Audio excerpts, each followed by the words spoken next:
Okay, super. Good afternoon, everybody. And today we're going to learn about touch. It's a very dense honour, so lots of stuff to cover. So please try to follow me along. And I've got some few activities or games in between that can help you guys out to get you guys involved in the honour and to learn more. Okay, so what is touch? What is touch? So just like all our other senses, okay, touch is another method of exploring the world around us. Okay, it's another function that we can help with identify our environments and to better understand how we can live and interact with God's world around us. Okay, so today we're going to cover four main areas of touch. So what and how. So what is touch and how does touch work? The purpose of touch. Is touch specific for a type of purpose? Does touch change as we grow older? Does it change when we're in different climates? Surface damage. So what can affect our touch? What can make touch a little bit less sensitive or make the appearance of touch, get that later, what can make that different? And the last one, spiritual influence. How does the Bible, how does God use touch to minister to other people? Okay, so next slide for me. So we're going to start off with what and how. There's a few animations in between. Okay, so next for me. Okay, so the first question is label and explain the functions, the three main functions of the skin. So I know we're talking about touch, but the skin is also a very component in touch. Okay, that's our first layer. In order to touch, we need skin. So what are the three main layers of our skin? So let's continue to the next slide. Next picture.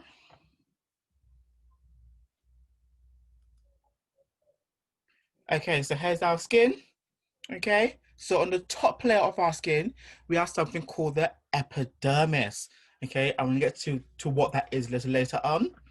And the second layer of our skin, a very thick, chunky layer, is called the dermis. And the last layer of our skin is called the hypodermis. That's the deepest level of our skin. And it's often professionally called the subcutaneous tissue. It's a big word. We're going to stick with hypodermis. So what are these three things? So at the top, we have the epidermis. So the epidermis is the outer layer of our skin, okay? It's very flat and it's very scale-like. If you look very closely at your skin and your palms, just the little lines across, that's kind of what your skin looks like. It's very scaly, but it provides a barrier against the environment, okay? So it's the outer layer of our skin. And in that layer of our skin is something called melanocytes, and that's where we get our pigmentation from. So the next part of our skin is the dermis. That's the big chunky bit.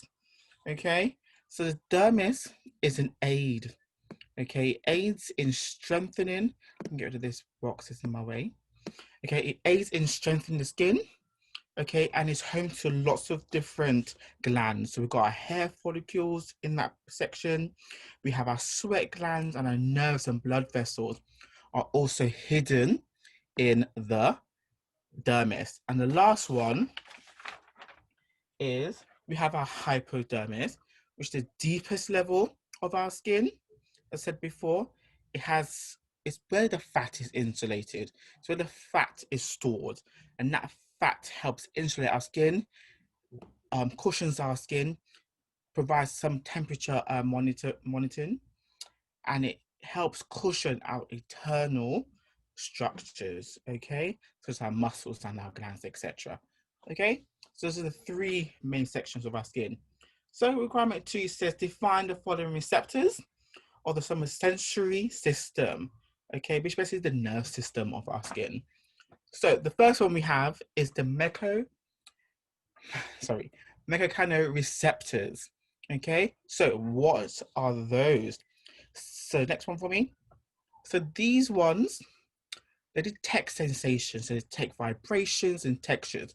So as soon as we touch something, we can identify if it's smooth, if it's bumpy, if it's rough. Those are the mechanoreceptors that identify such feelings that allow us to touch, understand what we're touching. Next, we have the thermoreceptors, and of course, I'm sure you know what that is. So these are specialized nerve cells and they detect different temperature. So hot or cold. Normally, if it's cold, we feel that roughly around 95, 35 degrees Celsius. Anything under that is cold, and anything over that, our body registers that as hot. Okay, so that's our thermoreceptors. Next one, we have our pain receptors. So, of course, they detect pain. So they detect either cuts or scratches or burn, something that creates a sensitive reaction to us. Okay, so they can be either chemical stimuli, such as a sting or animal that injects something into our skin and creates some pain, or it can be mechanical, something that penetrates our skin and hurts us, such as cut, or thermal that basically damages the surface area like a burn. Okay, so those are the three types of pain receptors. And the last one, are the proprioceptors. Now, these ones are very important because without these receptors, we won't be able to move and be as flexible as we are today. So they detect the different changes in our muscles and our bone tension. They're found in our tendons. So when we move, our bone and our muscles change, they inflate, and those are very important in helping us move, feed ourselves, and close ourselves. Okay, so question 3. So how much of the body does the skin occupy? So I'm going to give you 3 options here, guys. I want you to tell me which one you think is the correct answer. So is half our body covered by skin? That's orange. Green is our entire body covered with skin, or the last color, blue, less than half of our body. So which one do you think, guys, is the correct answer? Yellow, green, or blue? All right, Love. the question is there for everybody. Yes, Is it green, yellow, or blue? And green is winning. that is correct. Well done, guys. So green. So your skin is the largest organ on our body, okay? And it covers the entire surface body of our being. Okay, so everyone that said green, well done. Super well done. Next question is question number 4. Explain some ways in which the sense of touch can be used to convey emotion, and what percentage of the time can people communicate via touch?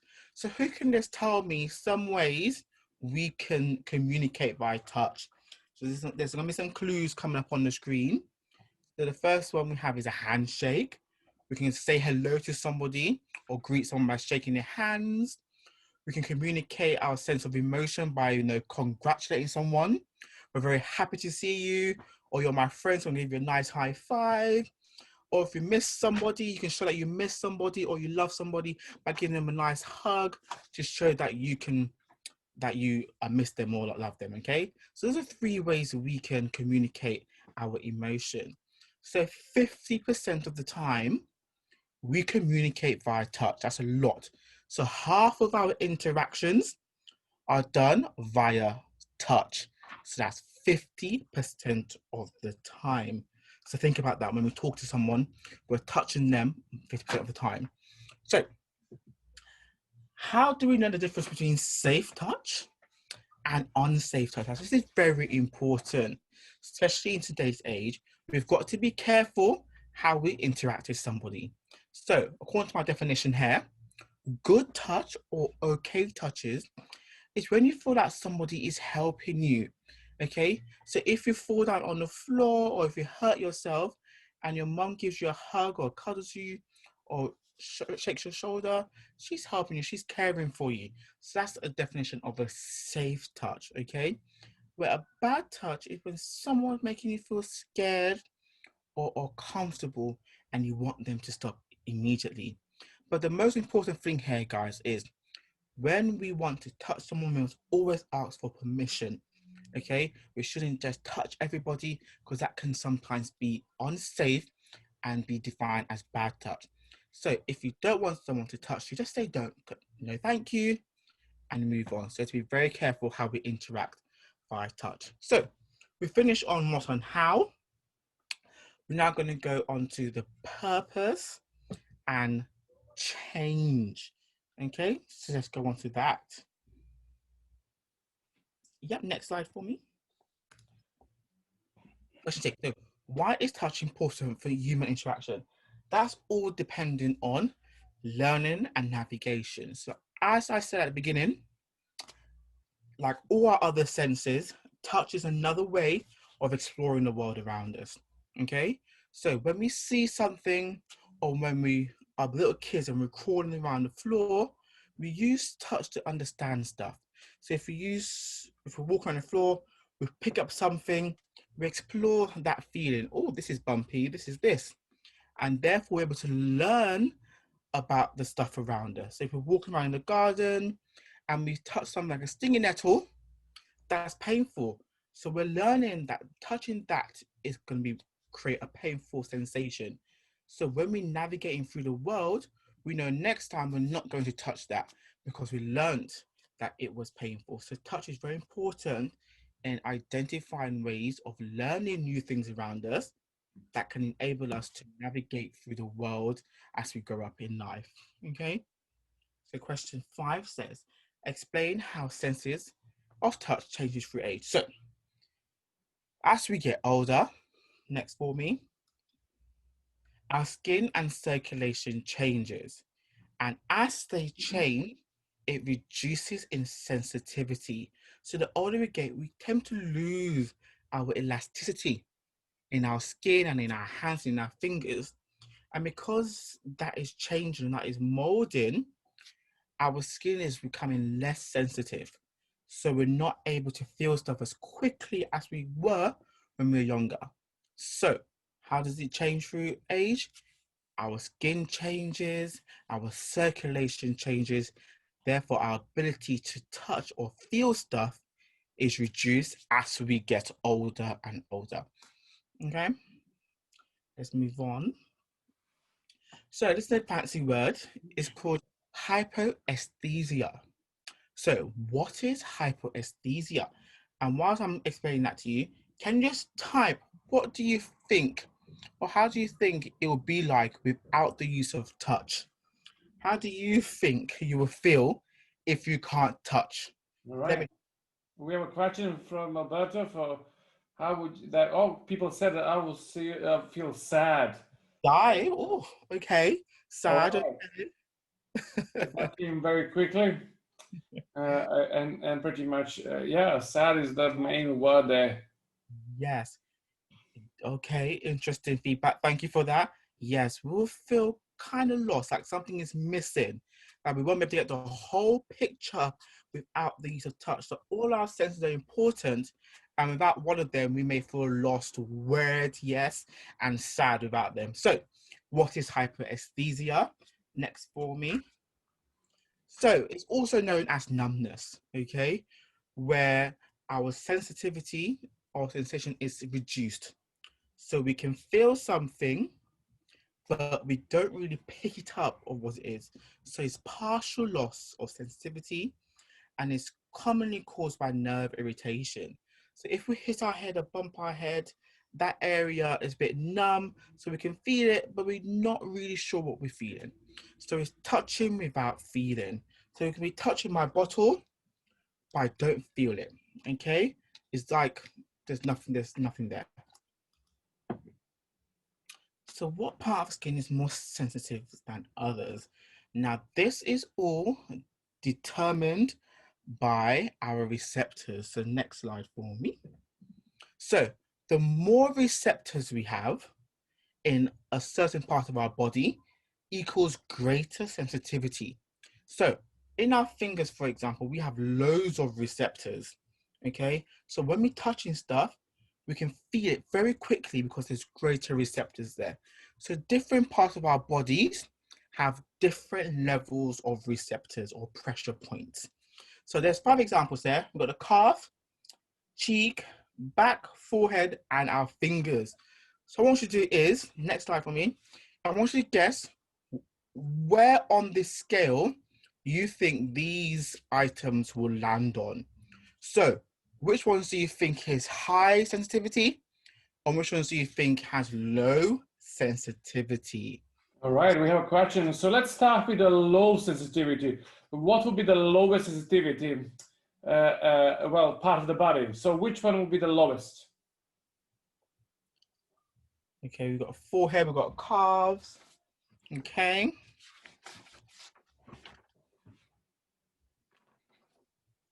Okay, good. And which ones do you guys think is high sensitivity? It's very sensitive if you touch this area or if you use that area to touch. Okay, I see fingers coming through, fingers and cheeks. Yep, yep, lovely. Okay, so let's see the answers here. So the first one is our fingers. Our fingers are the most sensitive. Then we have our cheeks, another sensitive part. Then our foreheads. When you bump your forehead, it hurts a lot, right? That's because it's very sensitive. Then our back is sensitive too.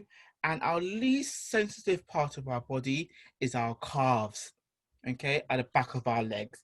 They're commonly the least sensitive because they have less receptors and a thicker gap between our skin and our receptors, okay? So then guys, we've finished our purpose and change.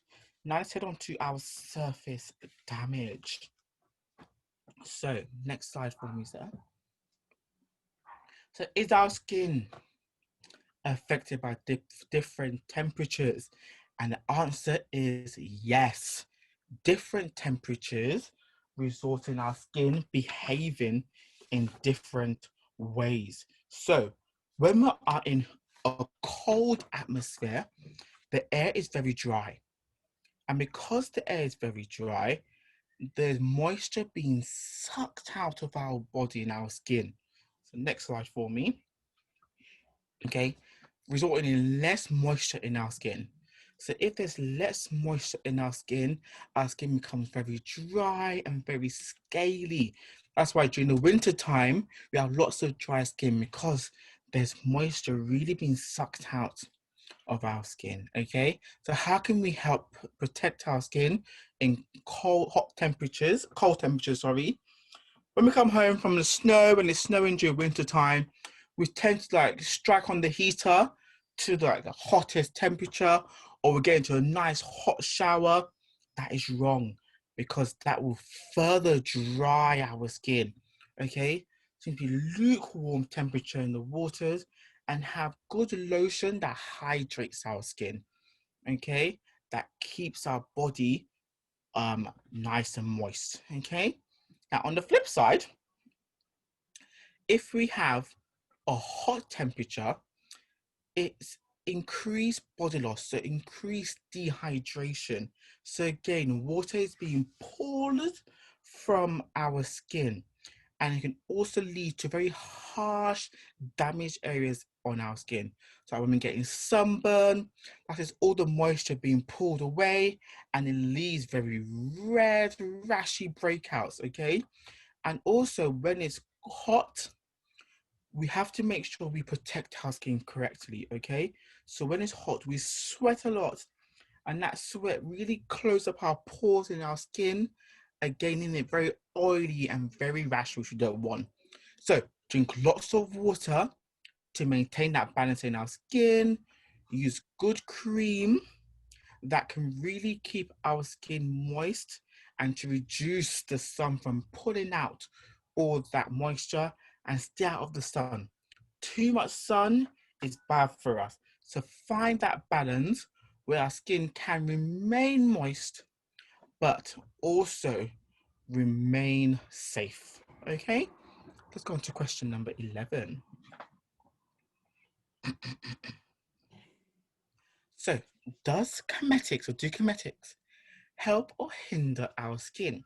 Now, it's very controversial, so I'm not going to speak about what you think I'm going to speak about, but makeup. So, I'm going to say that makeup is a different way that we can use to beautify ourselves, okay, or to enhance our beauty, okay. So this can include stuff like cleansing cream, stuff that can treat or protect our skin.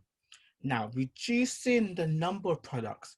So we don't want to bombard our skin and our faces with lots of chemicals that are not naturally used to help us maintain our beauty.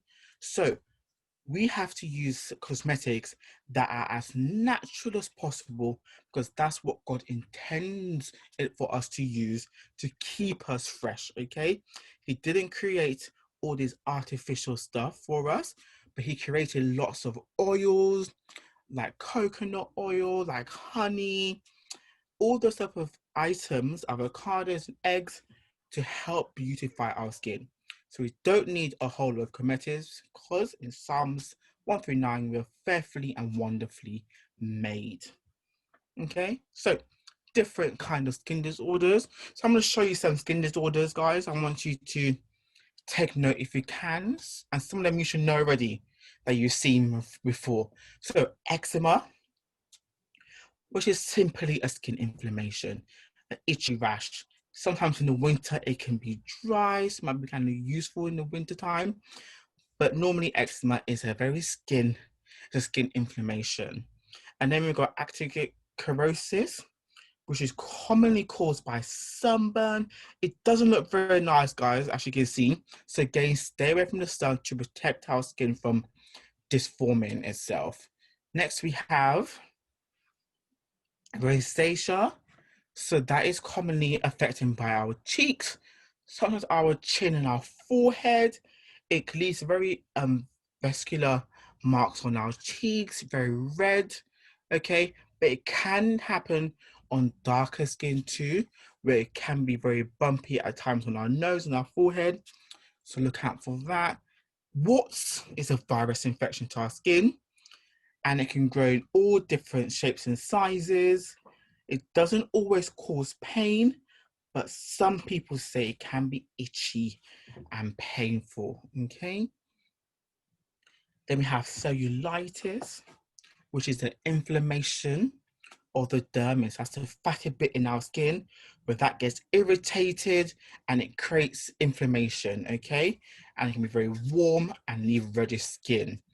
And we've got the last one called psoriasis, which is a skin disorder that creates flaky, rough, stuffy skin. Happens on our elbows, our necks, and our backs. Mostly effective during the summertime. Okay, which is basically a skin inflammation there. Okay, so how can tattooing damage our skin? And in your own time, I want you to discuss what you think the Bible says about marking our body. But so what are tattoos? Tattoos. So they're basically ink that is sewn or broken into your skin, into the top layer of your skin, which can be very painful. Okay.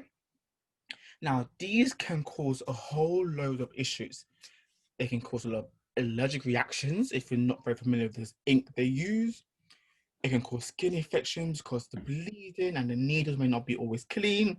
So it can damage your skin surface, leading to a number of infections. Inflammation, so your skin can swell up or may not like the fact that you're using it. So it can cause inflammation and scarring, okay? Because we're breaking the skin, our body will naturally want to heal itself. So it can cause scarring. So lastly, the Bible says, in Leviticus chapter 19, do not put tattoo marks on yourself. I am the Lord. The Bible is very clear that it doesn't want us to use stuff that is not created, or he doesn't want us to use. So do not use tattoos. We don't need tattoos. Our body is just as fine as he wants it to be. Okay, so that's surface damage. So last but not least, we have spiritual influence. So explain how the Bible illustrates touch through each of the following perspectives. Okay, so there's 4 areas. We've got sanctification, we've got healing and grace, defilement, strengthening, and encouragement. So let's look at the first 2. Next slide for me. Healing and grace. So in Luke chapter 6, verse 19, he says, the whole multitude sought to touch him, for the power went out from him and healed them all. So the Bible uses touch to illustrate healing. So by touching Jesus, by touching his garment, you will be healed, you'll be full of his grace, you'll be given new life. So that's one way the Bible illustrates touch, through healing and grace. So how does the Bible use touch to define defilement? So defilement is doing stuff that it doesn't really go according to God's will. And in Leviticus chapter 5 onwards, there are many laws given about touching unclean things. So God will use defilement. So do not touch that because it defiles you from me. It puts you away from me. So God uses touch to describe defilement as a way of staying away from things, not touching things that may harm your relationship with God. And now, secondly, lastly, we've got sanctification. So in Isaiah 6, it says, behold, this has touched your lips, your iniquity is taken away, and your sin is purged. So how sanctification is all about being fulfilled, being exonerated from all the sin that is within you. And we can use, God uses touch where he touches our lips. And by the simple touch of our lips and our body, we're able to be cleaned and cleansed from our unrighteousness. And lastly, we got strength and encouragement. So the Bible has an example where he instructed Jeremiah, where he touched Jeremiah and he used his instruments of authority, where he gave Jeremiah the purpose and the power to conquer and to exonerate his people. So those are 4 ways the Bible uses touch to help us better know Jesus. Okay, so that's our 4 sections. We have covered our 4 requirements. I've got 2 activities to show you on the screen. So what I want you to do in your own time is to create a touch board or sensory board or a mystery box. So on the left hand side, you see a picture of someone that has a board. And what they've done is they've inserted lots of different objects that have different type of feels to them. So it's either fluffy, bumpy, grainy, very smooth. And what I want you to do is get your friends and you're going to blindfold them and get them to touch around the board and get them to identify what they feel, how does it feel, and what those items are. Alternatively, you can get a mystery box and have different items in the box and blindfold your brothers and sisters or your parents and get them to pick out different items from the box. So I've got an example here. The first thing in my box is something like this. I'm going to be blindfolded. I'm going to be touching this and explain to you what I feel. And I've got something like this little scruncher. Oh, it feels very bumpy, very rough, very loopy, like that. Okay, so create some boxes or a board, take a picture and send to Pastor Tian, where you can show us your sensory boards and how you can feel your way around identifying different objects. So that's the touch honor for you guys.